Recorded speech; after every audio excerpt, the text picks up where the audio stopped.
I grew up in Ohio, but would spend my summer breaks visiting my dad, who lived in England. This gave me the rare and fortunate opportunity to see a lot of Europe during my teenage years. In the summer of 2009, I took a trip with my father and stepmother, with one of the stops being Graz, Austria. After a day of sightseeing, we checked into our hotel, which was just outside of the city.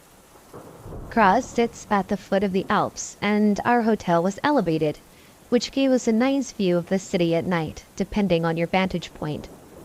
This also made it somewhat secluded on a darker back road. The hotel was also unique in that parts of it were broken up into separate cabin-like B&Bs. My father and stepmother stayed down the street in one of these cabins, while I had my own room in the main building, which was more like your standard pub. While a lot of these details may seem like minutiae, its layout and location will become very important. It's also important to note that my room sat over the hotel's restaurant, so the roof extended out from under my window. If I wanted to, I would have been able to step out and walk across it. We were only staying there one night before moving on with our trip. It was warm, being on the second floor, so I had one of my two windows cracked to let in the breeze. The only English-speaking channels were CNN and MTV, so I just laid there with the lights off, the only glow coming from the TV. As I began to doze, I heard something. It sounded like gravel shifting, coming from outside. Already being a paranoid person, I turned the TV off, making my room completely black. I slowly moved towards the window, telling myself I heard a small animal or something. I crouched behind the translucent curtains and peered out. Out on the roof, maybe 20 to 30 feet away, I saw a man. He was standing upright, facing out towards the city and back patio of the hotel. My nerves settled. I figured it was somebody who had the same idea that I did. He had probably climbed out of one of the rooms next to mine to get a view of the city. No big deal. I slowly started to step away from the window when I heard the sound again. It again sounded like gravel shifting, but I could tell it wasn't coming from the man standing at a distance. It was coming right by my window. I was lucky to have the curtains I did, as they allowed me to see out, but with my lights off, I was shielded from sight. I came back to the window and looked down and to my right. Crouching down was a man. He had a hood up and what looked like some kind of blank white mask on. I understand now that this might be my mind exaggerating, but the memory, that white, plain face, is burned into my brain. Think something like the movie Hush, or The Court of Owls if you're a Batman fan. Either way, it was clear that he was trying to peer into my room, but couldn't see me because I was blocked out by the curtains. I stood there, staring at him for a few seconds before slowly leaning in and banging my hand on the window. He took off, as did the man at the ledge. It's clear now that the other guy was a lookout. After shutting and locking the window, I went down to the lobby and found the manager of the hotel. He barely spoke English, so explaining what had happened was hard, but once he finally understood what I was saying, he dismissed it, repeating "impossible" multiple times. I thought about going down the street to my parents' cabin, but the idea of running down a dark road after what had just happened did not sound appealing. The rest of the night, I slept with a Heineken bottle from the mini fridge clutched in my hand. The next morning, I looked over the building and roof, trying to understand their escape plan. I still have no idea, as the only way off was to leap from the roof to the ground. But doing so would have been disruptive and maybe would have even injured them. They went in opposite directions too, which is confusing. I'm under the impression that they were staying in another room and had simply darted back into a window, but that still doesn't explain where the other guy went. As we were leaving the hotel, a family friend who lived in Graz came to meet us for breakfast. After explaining what had happened, he nonchalantly affirmed that they had intended to rob me. While I tell myself that they were probably hoping to simply steal from a tourist while he slept, another voice wonders how bad it actually could have gotten. So, Mr. Austrian burglar without a face, let's not meet again.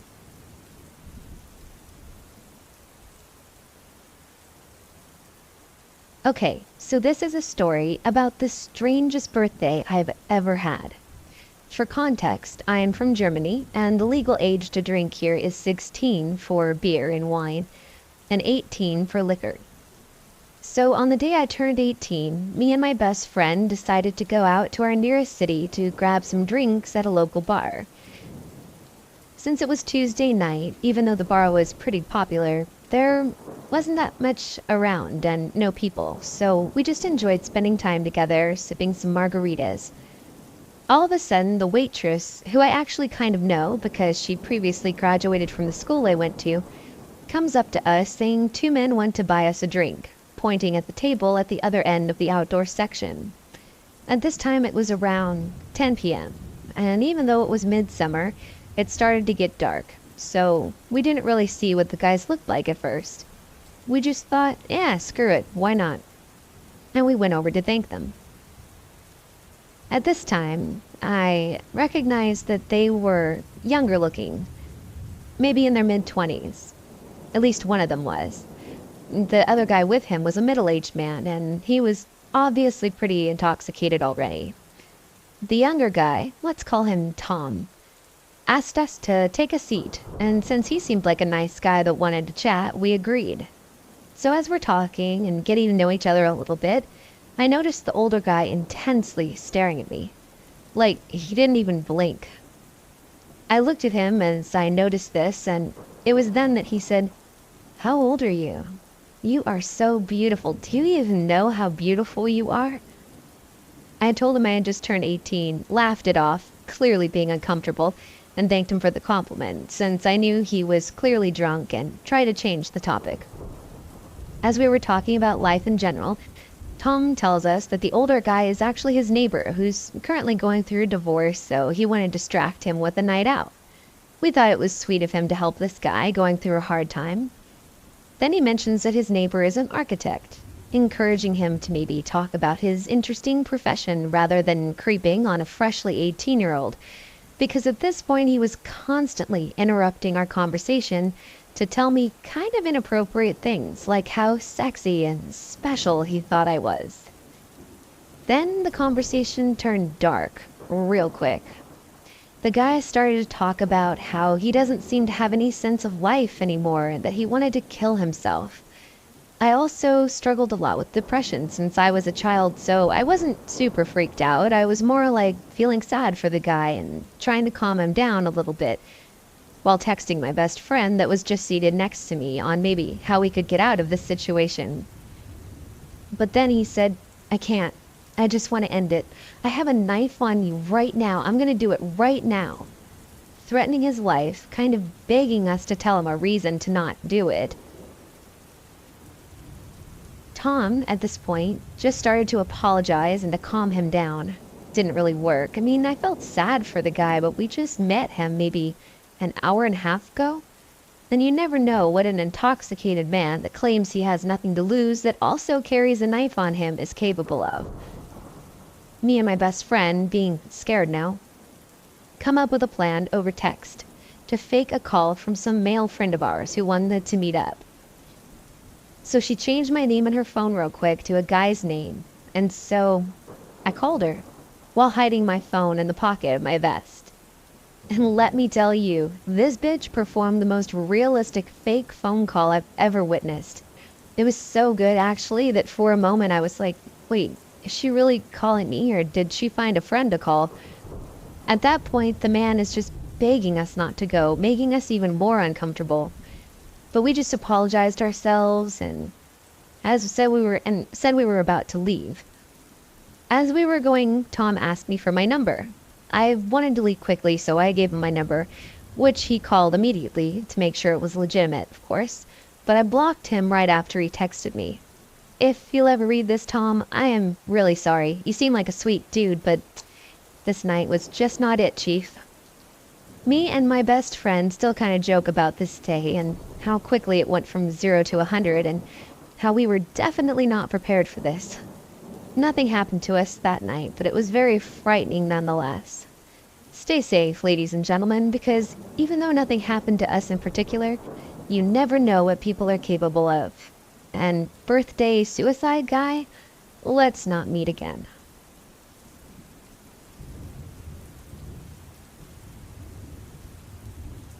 A little bit of background. Growing up, I used to go with my mom to work sometimes because she occasionally couldn't find a babysitter. I usually liked it, and it was fun to walk around the store and help with little things here and there. Though, that being said, it was in a very bad part of town and in a not-so-good city, so I grew up around transients and homeless people. I think in hindsight, it was probably a good thing. It let me see that they were just normal people in bad times. But that also gave me a bit of a sixth sense for people, since robberies have happened while I was in the store before. My mom always kept me cooped up in a little office in the back, so I was never in danger. Now one day, my mom had to go into the store to pick up some check stubs, so I came with her. There was usually this homeless guy named Randy out front, and he never caused any problems, and the whole store knew him, so they let him sit there to rest on rainy days, like it was that particular day. We walk inside, and my mom tells me to go by the registers and wait for a little bit, so I start leaning on things and playing with the buttons of a broken cash register right next to the exit. I should also say that this day was an especially dead day at the store, so there was only one check stand open at the other end of the line of cash registers. As I'm pushing the buttons, I feel a tug on my shirt, like someone's behind me. I assume it was my mom, and turn around, only to see that it was a middle-aged couple that had deep-set wrinkles. The man smiles at me and says, "Hi, we were wondering if you wanted to buy a puppy. We have a few in our car. We can go show you one if you want to see. They're in our car." I immediately get a really bad vibe from these people. My mom always told me about people saying things like that growing up, so I was already scared just from that. I try to get past them and say something about needing to tell my mom and needing to ask if I could get a puppy. As I'm walking around them, the man, he grabs my arm tightly and starts to drag me to the door. I immediately grab onto the edge of the register and hang on for dear life while calling out for my mom. The man didn't look strong, but compared to the strength of a kid, it felt like fighting against a bear. Eventually, of course, he pried me off the thing, and I was ready to turn around and fight tooth and nail if need be. I was going to make sure that we made noise. But just as I turned around, Randy was right there looking at us and asked if everything was okay. The woman this time came in and, in a hurried tone, said, "Oh yes, he's our son. Come on, Greg." I screamed, "My name is Carlos." Just then, my mom started coming down, and the guy holding me rushed over, separating us. In a deadly serious tone, she asked, "Can I ask why you were holding my son?" The couple seemed to stop for a moment and think, and the woman then said, "Oh my God, I'm so sorry. I thought it was our son. We better go look for ours," and rushed past Randy out the door. I told my mom what happened when they left, and she thanked Randy profusely for intervening. She held my hand every time we went to the store after that. So, to the creepy couple that tried to kidnap me, let's not meet.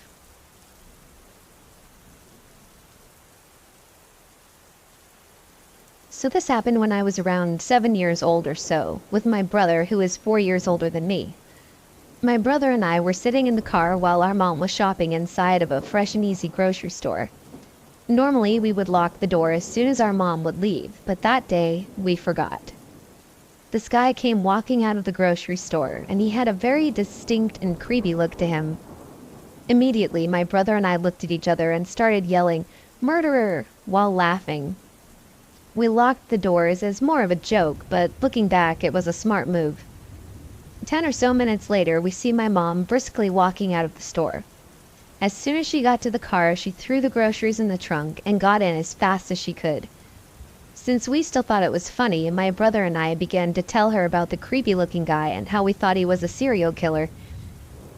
We were expecting her to laugh, but she seemed more scared than anything.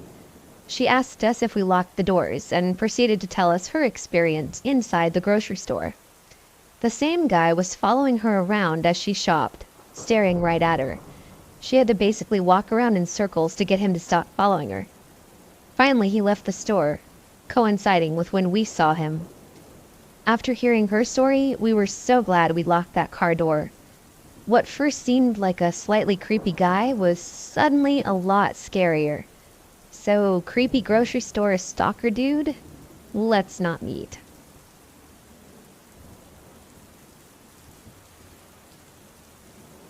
This actually happened a few days ago. The Walmart in our town is right by the interstate, and it's very common for weirdos to be looking around. I have had several pretty scary encounters there. This particular time, it was about 10 in the morning, broad daylight, and me and my son were getting out of the car to go inside. This guy, about 6 feet tall and pretty hefty, walked right up to us before I shut my door all the way. Mind you, I'm a pretty small girl. He was kind of intimidating, the way he totally invaded mine and my child's bubble. I didn't even have a chance to grab my pepper spray because he was basically right on top of me. He started talking about the weather, and I proceeded to put myself between him and my son, trying to block him. I started walking into Walmart with my son, and this guy wouldn't go away. My face must have said something because a woman came up to us and hugged me, saying she's so glad I came to help her shop. Thank you, kind lady. Anyways, she shopped with us, as I only needed some painting supplies, and I headed out to the gas station by my home to get gas. As soon as I'm done, this man shows up there. I'm like, you've got to be kidding me. I let the workers know what was going on. I'm a regular there, so we know each other pretty well. They made sure to keep him distracted while I left so he couldn't follow me anymore. So thank you to the keen, nice lady and the guys at the gas station, and creepy man, let's not meet again.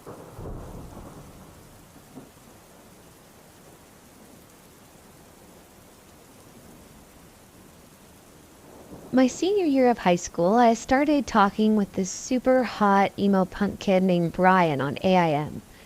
I was all in. I had just been dumped by my loser high school boyfriend, and Brian was incredibly sweet and always knew what to say. There were some red flags, for sure. Whenever I would finally convince him to send me a picture, he looked a little different in every photo.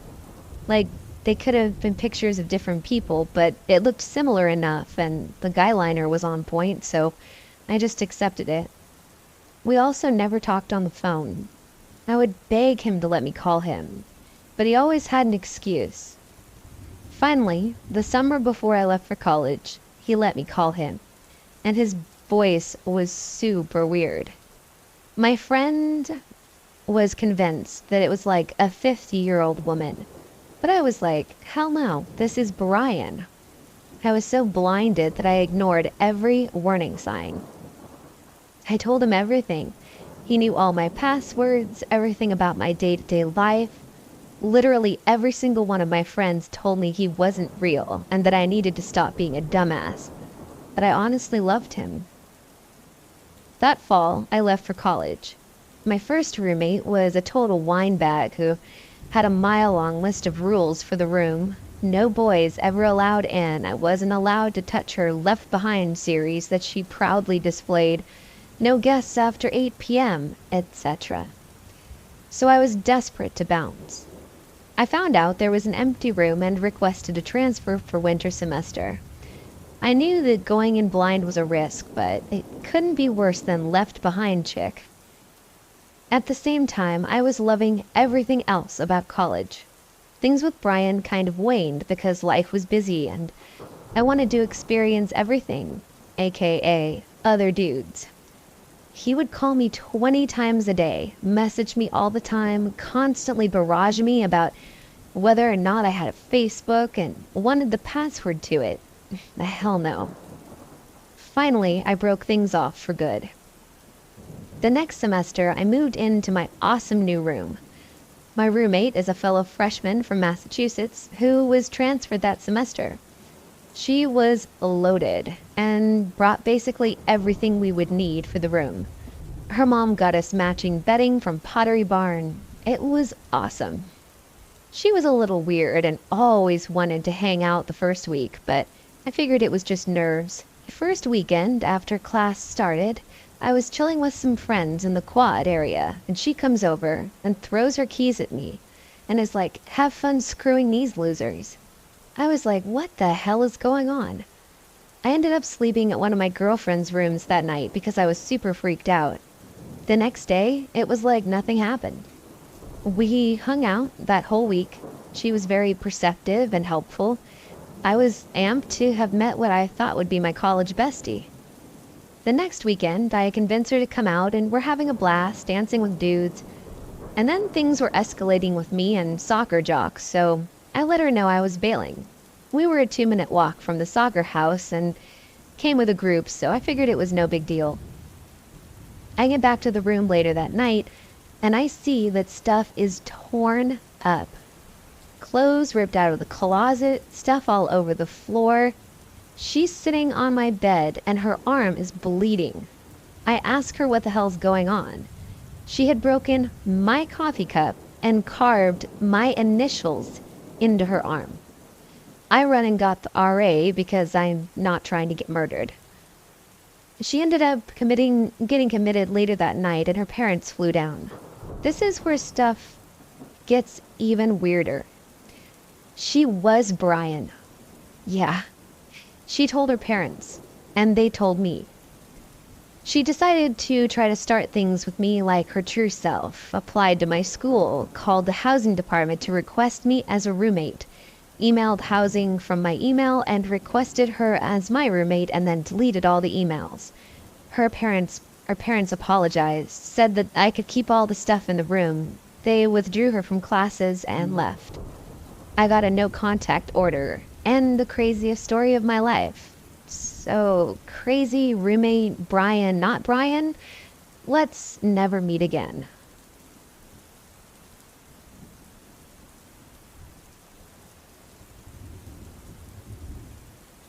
This happened about 7 years ago, so it won't be perfectly accurate.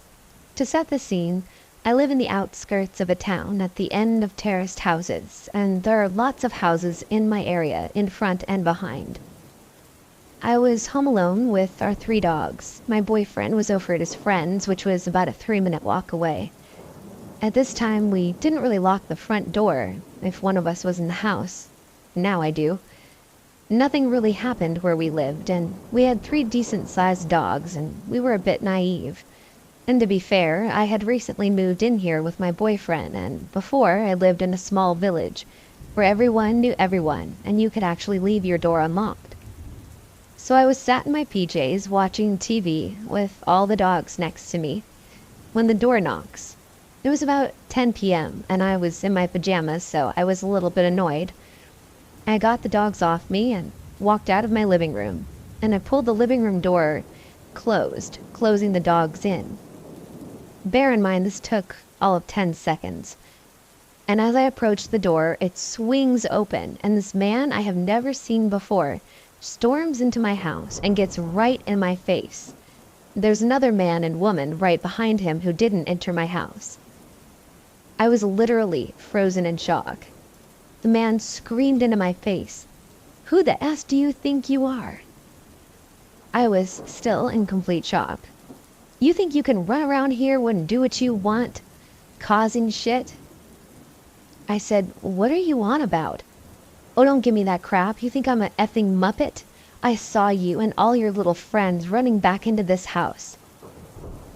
I replied, "I'm literally stood here in my pajamas. I haven't been outside." The man said, "Yeah, okay. Do you think I was born yesterday?" I said, "Well, you just walked into someone's house that you've never met and screamed at her, so yeah, maybe." The other man behind him said, "Maybe it wasn't her." To which I shouted back, "Yeah, maybe." At this point, my dog started barking behind the door.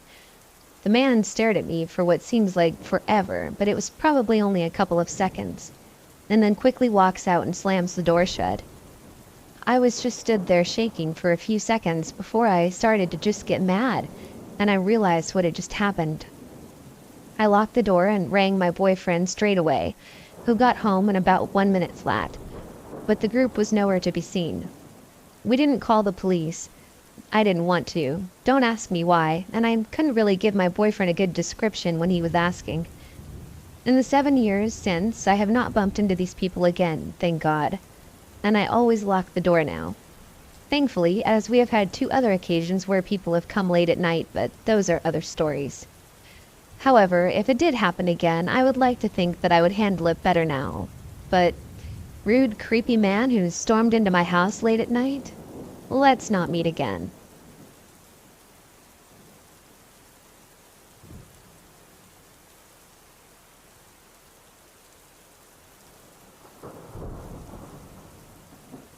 So about 10 years ago, I worked at a laundromat alone and at night in a terrible part of town.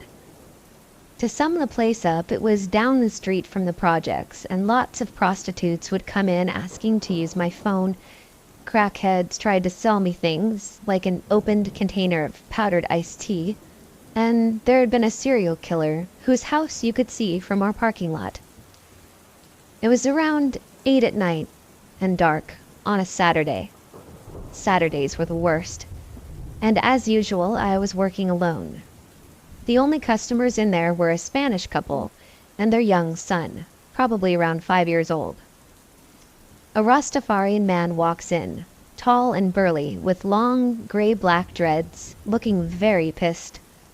My first reaction was to turn and say hello as he walked in the door, but I was taken aback by the angry glare on his face.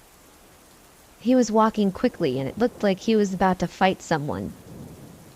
He began pacing around the laundromat, sweating and just clearly on some type of really shitty drug. He did that for a good 10 minutes and then started saying things to the Spanish couple very loudly and out of breath. He knelt down and started talking to their son, and when he touched the kid's shoulder, I could see the parents pulling him back, obviously uncomfortable. As politely as I could, I said, "Hey, sir, I'm really sorry, but my boss really doesn't want anyone in here if they aren't doing laundry." He stood up and glared at me and said, "What am I doing wrong? I'm doing nothing wrong. What am I doing wrong?" I repeated what I said quietly, and he started walking closer to me. As he was walking toward me, he told me that I was the reason why his people were brought to this country, that I manipulated them and I'm the reason for all his pain. He was getting more and more worked up and louder. He was so angry with me that spittle was flying while he screamed. "One day someone's gonna throw you in the dumpster. One day you'll be in pieces all over the ground." Then he stormed out and slammed the door. I called my boss and let him know what happened and tried to calm myself down. I grabbed a pen to keep on me, figuring I could try to jam it into his neck if he came and attacked me. The Spanish couple packed their clothes into their car, and the lady popped back in to tell me that the angry guy was pacing around the parking lot. I looked out, and sure enough he was, so I locked myself in the office and called my boss and the police. My boss came and escorted me out. The cops never even showed up. Fast forward to a few days later, I get a call from a detective who wants to question me about the other night in the laundromat. 2 hours after I left that night, a woman got stabbed in our parking lot, and the description of the guy matched the big Rastafarian man. I never found out if she lived or if they even caught the guy. But giant Rastafarian guy, let's not meet again.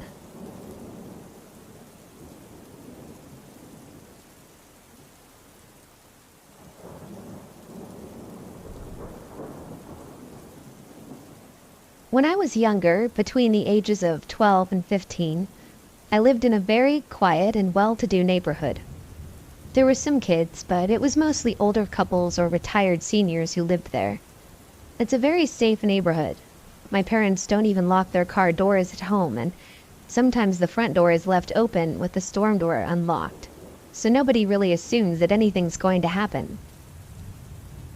Anyway, since there were so few kids in the neighborhood, we all knew each other.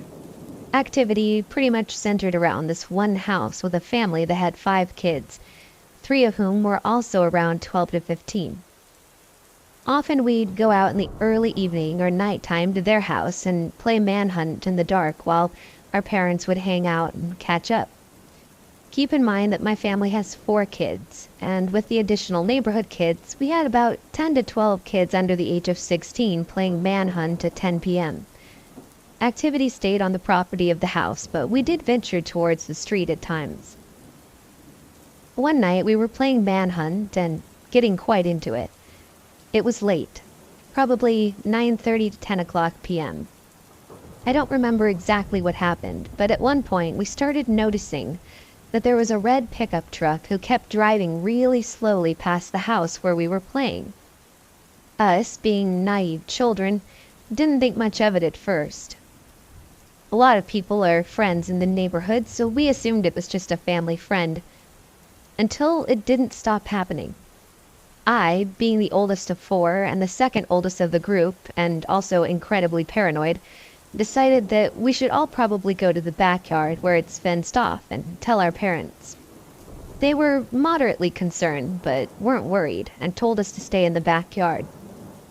After that, we were hesitant to keep playing, but eventually the truck was forgotten and we organized another manhunt night at the same house. We were having fun and doing normal children things when we noticed the red truck again. It kept driving by slowly with the windows rolled all the way up and tinted so we couldn't see who was inside. The game ended immediately, and the parents decided that it was probably best if everyone went home after that. Manhunt nights didn't really happen again after that, and we became more paranoid about being out late. Thankfully, nothing else happened, but creepy red truck driver, let's not meet.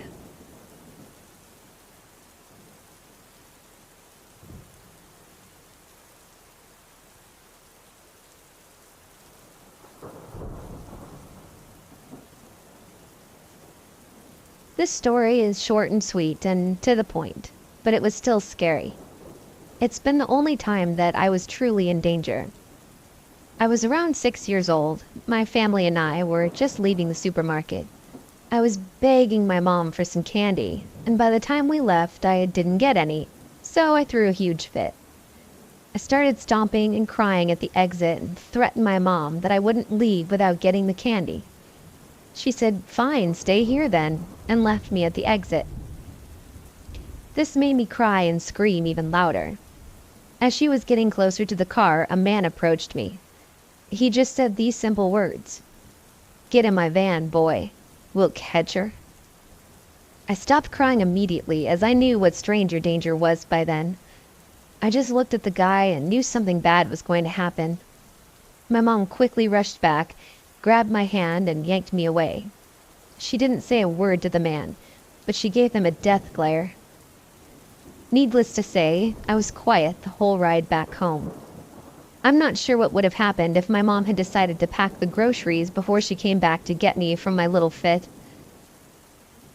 I know this is short, and anything could have happened, but I still remember those words all these years later.